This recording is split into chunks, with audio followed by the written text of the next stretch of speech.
Dalam Instagram Katolisitas, ada yang bertanya, apakah implikasi teologis dari peran Bunda Maria sebagai tabut perjanjian baru, serta hubungannya dengan perannya sebagai Bunda Allah? Ingin tahu jawabannya? Ikuti terus video ini.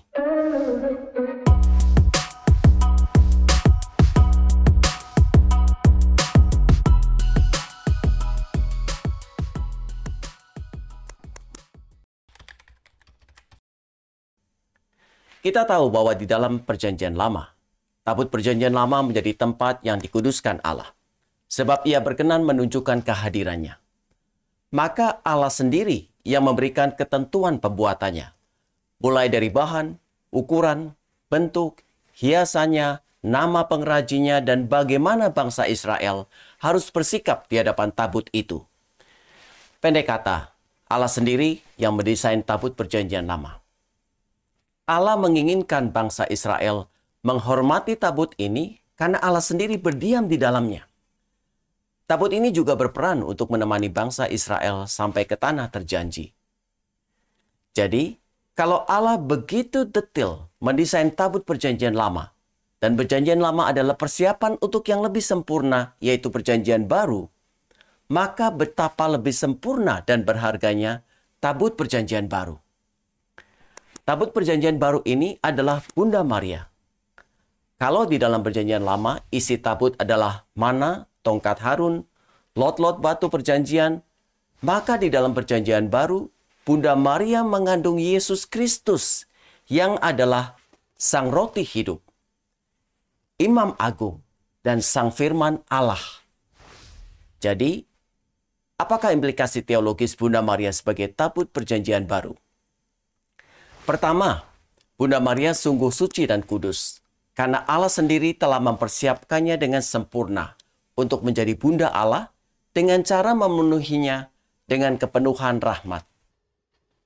Implikasi kedua adalah, kita juga dapat menerima Bunda Maria sebagai Bunda Allah, karena Bunda Maria mengandung Yesus Kristus, Anak Allah yang mengambil rupa manusia melalui rahim Bunda Maria. Implikasi yang ketiga, kita juga dapat meminta perantaraan doa Bunda Maria untuk menemani perjalanan spiritualitas kita di dunia ini agar dapat sampai ke tanah terjanji, yaitu surga. Sama seperti tabut Perjanjian Lama menemani bangsa Israel untuk sampai ke tanah terjanji. Yang terakhir, dengan mengandung Kristus, Bunda Maria memberikan contoh sempurna bagaimana kesatuannya dengan Kristus itu dapat menguduskan seluruh hidupnya.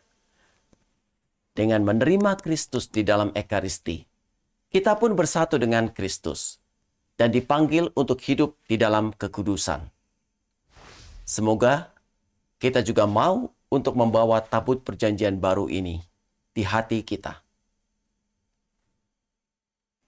Ada yang bertanya, apa makna teologis dari Santa Perawan Maria dikandung tanpa noda dan bagaimana hubungannya dengan doktrin dosa asal?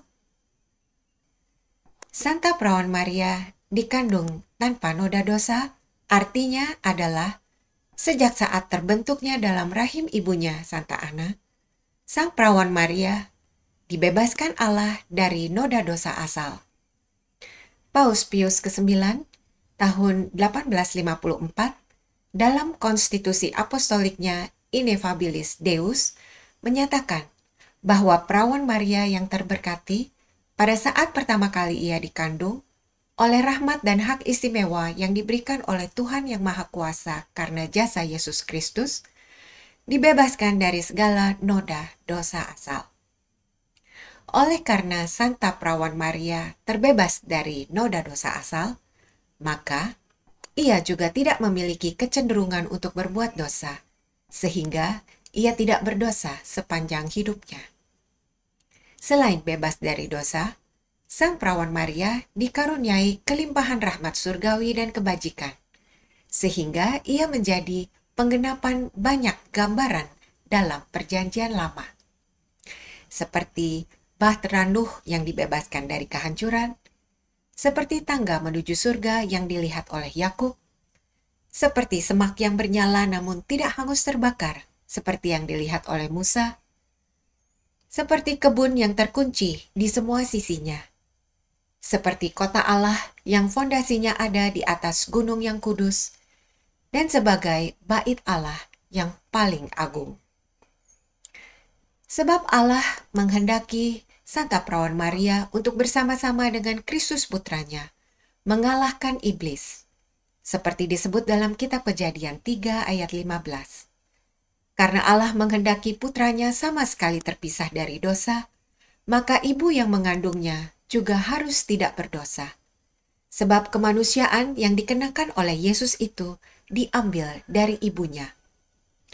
Maka kekudusan Bunda Maria merupakan sesuatu yang disyaratkan oleh Allah sendiri untuk menggenapi sabdanya di Ibrani 7 ayat 26. Oleh karena itu, meskipun Bunda Maria adalah keturunan Adam dan Hawa, ia tidak menerima dosa asal seperti semua manusia yang lain. Namun demikian, bukan berarti Bunda Maria tidak memerlukan jasa penebusan Kristus. Sebaliknya, Bunda Maria justru menerima jasa penebusan Kristus itu secara istimewa.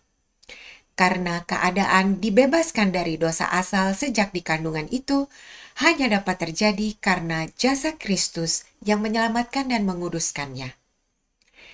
Imam Fransiskan yang bernama William Ware dan muridnya Beato Don Scotus di sekitar awal abad ke-14 memberikan penjelasan tentang hal ini, yaitu pada umat manusia umumnya, penebusan diperoleh melalui pengampunan dosa setelah mereka jatuh dalam dosa.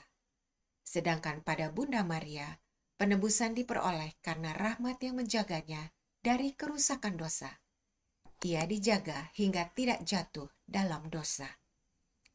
Kebangkitan Kristus atas maut membuat segala yang dilakukannya, khususnya kurban salibnya, mengatasi ruang dan waktu, sehingga jasa Kristus ini dapat membuahkan penebusan bagi semua orang, tidak saja mereka yang lahir setelah Kristus, tetapi juga yang lahir sebelumnya.